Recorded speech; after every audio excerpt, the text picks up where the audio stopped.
We are now joined by number 6 ranked UFC featherweight Calvin Kattar. Calvin, thank you very much for joining us today. Thank you. Who am I talking to? You're talking with Neil with the PR team, but you'll be speaking with a number of journalists from around the world today. All right, great. We'll go first to Sumik Dada with Sports Kita. Your line is open. Hey Calvin, welcome back, and I hope you're doing well. Doing well, thanks. So you mentioned recently that your goal for 2021 is to go 3-0. Given that you get the victory over a former featherweight champion in Max Holloway, do you feel that the title shot should be your next fight? My goal is for 2020 to go 3-0, and I get to do that 2 weeks. My 2021 doesn't start till after the Max fight, but yeah, I don't know what else you could do other than going a 3-fight win streak and take out the #1 contender trying to earn a title shot. Okay, stylistically, everyone's been talking about this fight. Max, of course, has landed the most significant strikes in a fight. You're known for your clinical boxing as well, but also you have a reach advantage over him. Do you feel that personally that gives you an advantage heading into this fight? I mean, reach helps. Reach helps. Mindset helps. Wanting more than them helps. I'm going to take all three in there with me in the octagon and just do what I got to do to get my hand raised. And you've also been training with Rob Font ahead of this fight, and he recently secured a big win in the last UFC event of 2020. I just wanted to get your thoughts on his win over Marlon Moraes.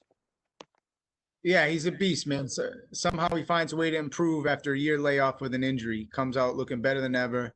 And I did train with him for this fight all the way up until he had his fight, because now I can't train with him because he's too heavy. Okay, last question for me. You've always mentioned that at the end of the day, what matters the most for you is to get your hand raised, no matter how you do it. But I got to ask you this. Do you feel a stoppage win over former champion like Holloway makes a big statement to the rest of the division? It'd be a crazy statement over a guy that's never been finished. I mean, you make him take a fall even, it's a big thing. Max Holloway is the real deal, and I get to go out and prove that I'm next in line on Saturday night. Okay, I look forward to a fight, sir, and good luck to you this weekend. Thank you. We'll go next to Gabriel Gonzalez with Cage Side Press. Your line is open. Hello, Calvin. Can you hear me? Yes, sir. How you doing? I'm doing good, man. Thank you. I want to ask, second time over there on Fight Island, how has the experience of the trip and the process from the first time around helped you this time for this week? Just knowing what to expect as far as the long travel time. The heat's a little different. It was 115 degrees the last time we were here, but still pretty hot. I think we're in the 90s. The bubble got a little smaller. We're not able to hit the beach and do the F1 racing, so I'm glad I got it out of the way the first time around. And now it's just strictly business trip and a big opportunity with Max Holloway on Saturday night. A lot of people have really just gone over and over Max's last two fights with Volkanovski. I want to know, how much have you watched them, and what did you think of his adjustments from the first one to the rematch? I thought he made great adjustments. Yeah, everyone's quick to write you off after a 2-fight skid, even if it is to the current champ, So I'm ready to fight the best Max Holloway that stepped foot in the octagon, and I'm ready for 25 minutes. A finish would be great, but I'm just looking to go get my hand raised, and a win over Max Holloway, like you said, puts me next in line. So I'm just focused on a win over him. It's no secret when you go out there, people know it's going to be a good show and that you bring it. The fans coming back, is there more pressure to put on a show knowing that there is a little bit more of that energy when they see you get out there this Saturday?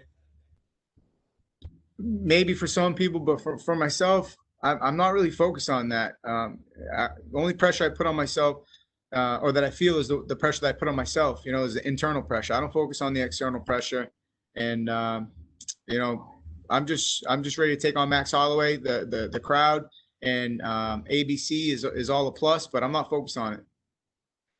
My last question, just a little bit of a prediction. Who do you think will win in the title fight that they expect with Volkanovski and Brian Ortega? I was just saying before, I'm really not there mentally yet. I'm just focused on Max Holloway, and to give either of those guys any of my attention right now would be a discredit to Max. Hey, thank you, Calvin. Good luck. Thank you. We'll go next to Louise Green with MMA Crazy. Your line is open. Hi, Calvin. You had a great year last year, 2 solid wins. Can you talk a little bit about your journey so far to get to this point? And, what were your first thoughts when this matchup with Max was put forward to you? Can you see through the video camera? By any chance, can you guys see? Yeah, all right. Yeah. This will tell you part of my story. Right here. It took a long road to get here. Last 2 fights, wound up with broken nose. 15 years in the game, busting my ass, earning every opportunity in front of me. And Max is a tough test, but the opportunities, they only get bigger. The stage never gets smaller off a win. And we're right here. Everything I ever want is right in front of me. Win over Max Holloway puts me next in line for the belt. And, what are your thoughts on Max Holloway as a former champ and, what he has achieved in his career so far at featherweight? And how much would it mean to you to be able to get a win over him on Saturday? It's huge. Max Holloway is the #1 featherweight fighter in the world right now, and he's the #8 pound-for-pound fighter in the world. So a win over him is huge.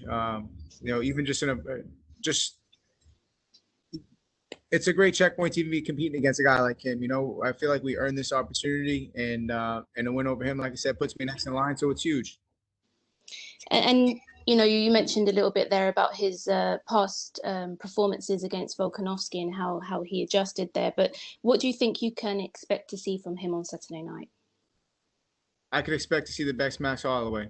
You don't take a 0-2 skid, close loss to the champ, and come back worse. I'm sure he's hungry, he's motivated, and I'm ready for the best Max Holloway.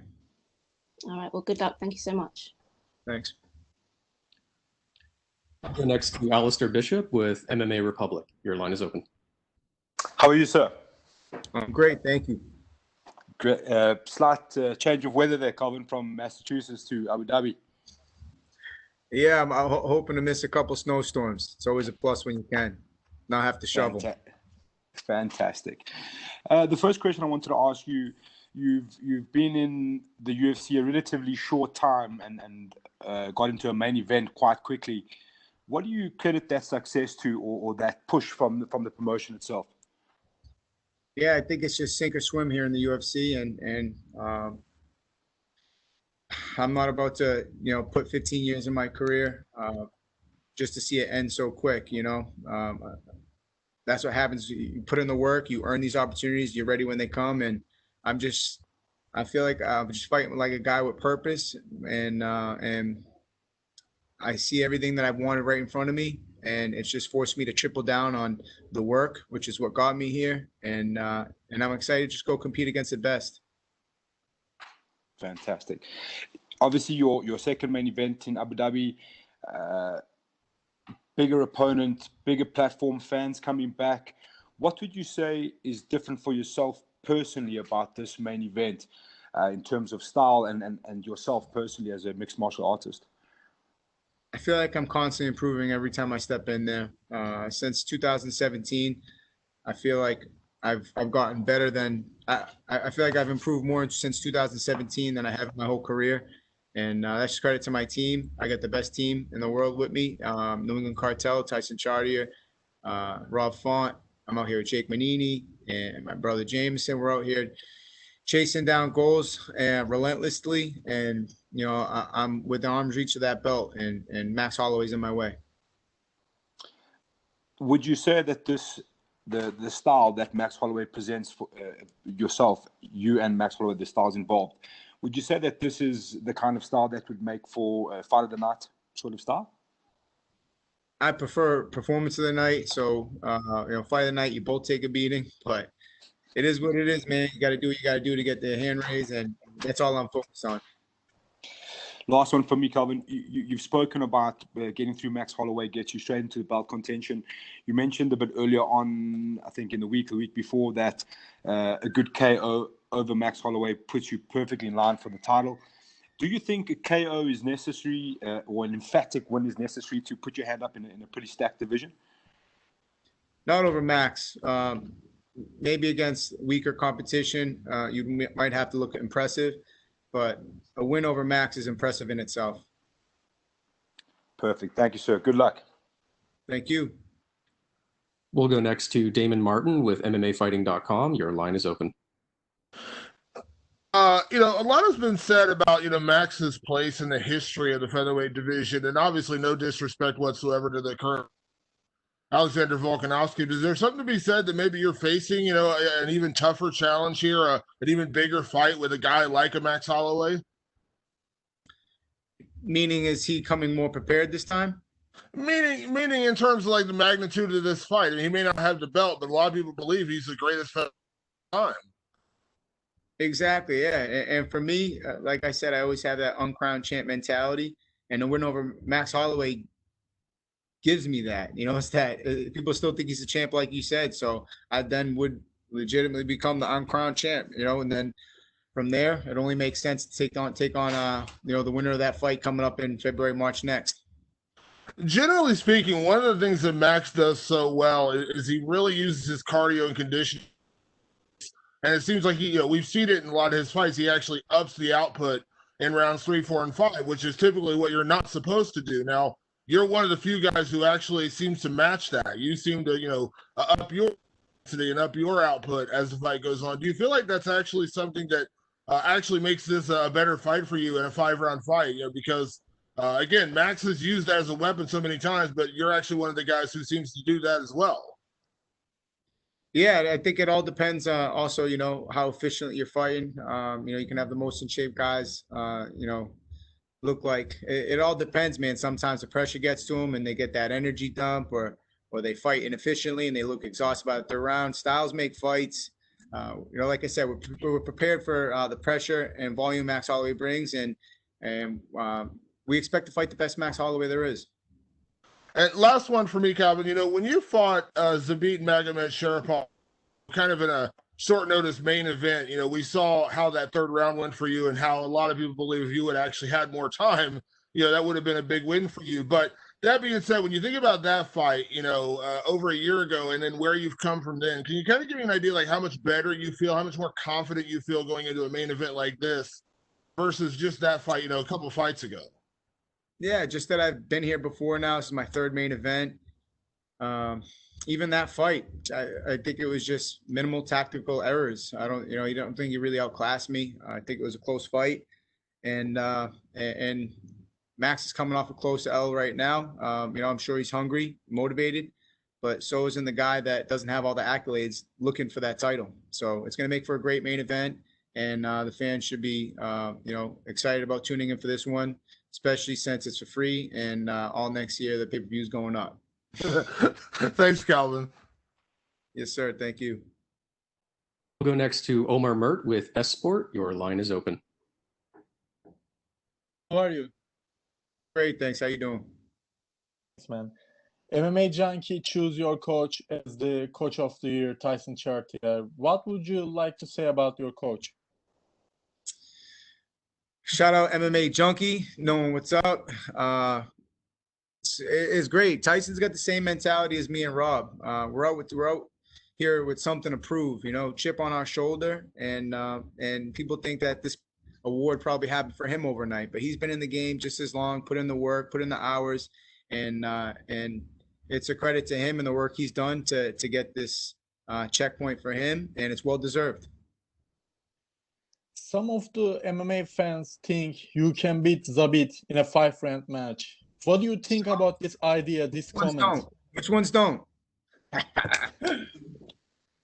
I'm kidding. What'd you say? I'm sorry, busting. No. Okay. What do you think about this idea, this comment? Yeah, I mean, it's over and done. When I get that opportunity to go against him next, we'll see what's up. We'll see who, which we're right and which we're wrong. But I think, like I said, minimal tactical errors was wrong in that fight, and I'm excited to get another shot at him. Okay, thank you, Calvin. Thank you. We'll go next to Jordan Ellis with Low Kick MMA. Your line is open. Hi, Calvin. I just want to ask you about Max. He's known for having, a granite chin. Does that kind of influence your tactics for the fight? You're known as a puncher. Do you maybe take some off the shots because he's probably not going to go down, or do you just try and test it? It's a good question, man. I wonder what he's thinking going against mine. You know, I feel like I got the same problem he got. It's gonna make for a hell of a fight. And does your last fight against Dan Ige, does that prepare you for this fight? You know, another guy who just wouldn't go away. You know, you were putting it on him as the fight progressed, and you couldn't get rid of him. Yeah, those Hawaiians are tough, man. Danny Gay got a coconut head, man. He's a tough dude, and that's another one who's got that chip on his shoulder, fighting for something, you know. And anybody that steps in there, you know, fighting for a purpose, they're tough to take out. And I feel like every fight's prepared me for this moment. Okay, and a couple of people have just touched on the Max Volkanovski 2 fight, and you've kind of mentioned it was a close loss, but what did you make of the actual decision? Because it was quite controversial at the time. At the time, I could have thought it might have gone Max's way, but I did have to give the champ credit for stepping up in the 5th round, landing some late takedowns. But yeah, close fight, could have went either way, and that's what happens when you're fighting the best guys in the world. That's why I don't put too much stock in the fact of him going 0-2 in his last 2, and I'm prepared to fight the best Max Holloway that's stepped in the octagon on Saturday. Yeah, just finally from me on Saturday, you know, have you given yourself a chance to, you know, think about with a win, what you do when you get the mic and it's the biggest moments of potentially your career? Have you thought about that moment and what you might do with it?